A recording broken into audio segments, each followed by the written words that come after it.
Okay, so after you've paused the first part, you should have done these two, and check your answers real fast. If for this one you got 1 and 3 6, while that is correct, it will be marked wrong because you need to simplify. And I know that 3 is half of 6, so it should be 1 and a half. Go ahead and try these two. Notice that I have whole numbers. So if they're whole numbers, I'm just gonna add them straight as is, and then I'm going to change my common denominators. Go ahead and use graph paper, and you'll check your answers at the end of this video. I'm gonna go ahead, if you need to pause it, please pause it. I'm going to flip to our new topic, which is subtracting, and we're going to regroup, okay? So think about when we subtract whole numbers, like 15 minus 9, I have to break apart that 10 and make it into 15 little pieces, 15 ones, in order to take 9 away. And that's exactly what we're gonna be doing. I'm gonna be using my scratch paper again. And for fractions, I just really like to use scratch paper because it keeps everything nice and tight. So, first things I'm gonna do is I'm going to write down my facts. And I'm not gonna use my strategy to find common denominators. If you do, that is perfectly fine, but for the sake of this video, I'm not. So, I know that 9 and 3 is a fact family. And I know that I can multiply 3 by 3 to get to a 9. So this one stays the same. So I have 4 9ths. And I'm going to take away 1 times 3 is 3. And 3 times 3 is 9. Okay, so these are equivalent fractions. So 4 minus 3 is 1. So my answer is going to be 1/9. Okay. Let's try doing one more together. I have 7 8. I'm going to take away, oops, this is messy, 3/4. Okay. Now I know that 8 and 4 is a fact family, and I can multiply 4 by 2.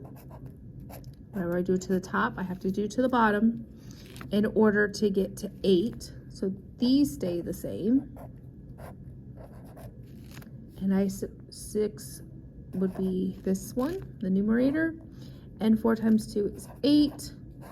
7 minus 6 equals 1/8.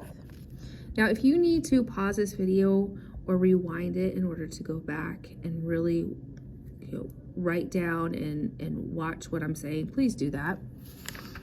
All right. This is going to be your new skill.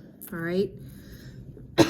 So I have 4 and 3/4, and I'm taking away 2 and 7/8. Okay. So first thing I'm going to do over here is I'm going to write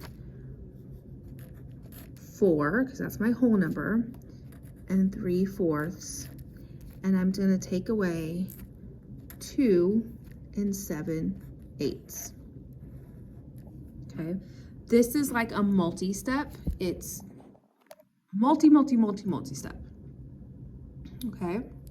So I know that 4 and 8, they're different values, so they're different denominators, but they're also a fact family. So I'm going to go ahead and I'm going to multiply these by 2. I'm going to leave the whole number alone,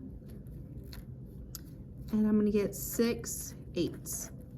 And over here, I'm going to get, just bring this over.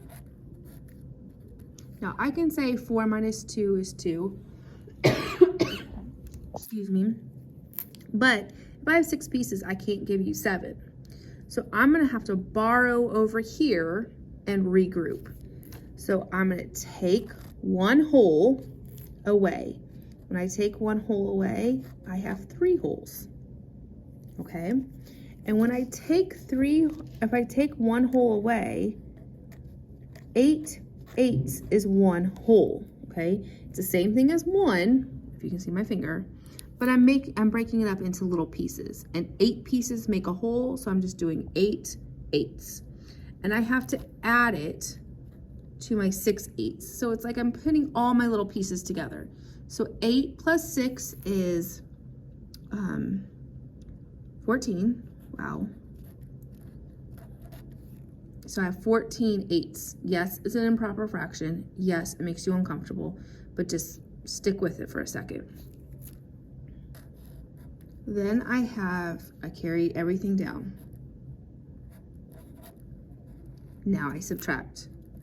3 minus 2 is 1. 14 minus 7 is 7 eighths. And that's going to be my answer. Okay? I know it's funky. It's very weird. It's very uncomfortable. Let's try the next one. Okay? I gave you all very, very happy, friendly digits. All right. So I have 2 1/2. And I'm going to take away 1 3/4. Now that should already be a ringer that I'm going to have to regroup, because if I have a half, I can't give away 3/4 because 3/4 is bigger. So the first thing I'm going to do is I'm going to make a common denominator. I know multiply by 2, multiply by 2. So I have 2. 1 times 2 is 2. 2 times 2 is 4. Carry everything over. Okay. Now I made my equivalent fractions. So now I have 2 2/4. Take away 1 3/4. If I have 2 pieces, I can't give you 3. So I'm going to have to borrow. I'm going to take one of my wholes and I'm going to break it apart. And I'm dealing with fourths. So it's going to be 4/4. Add these together. All right, so I have one whole left. 2 plus 4 is 6/4. Take away 1 3/4. And my answer, 1 minus 1 is 0. 6 minus 3 is 3/4. And that's my answer. Okay. Again, if you have to go back and rewatch this video, please go ahead and do that. Sometimes it's beneficial if you stop, watch the whole video through, and then watch it again, pausing at different parts, and then watch it a third time, doing everything with me at the same time. Okay, so it just kind of depends. There's 2 practice problems I would like you to do, independent. Okay, and I will have the answers also uploaded for you with the other 2 that I wanted you to practice.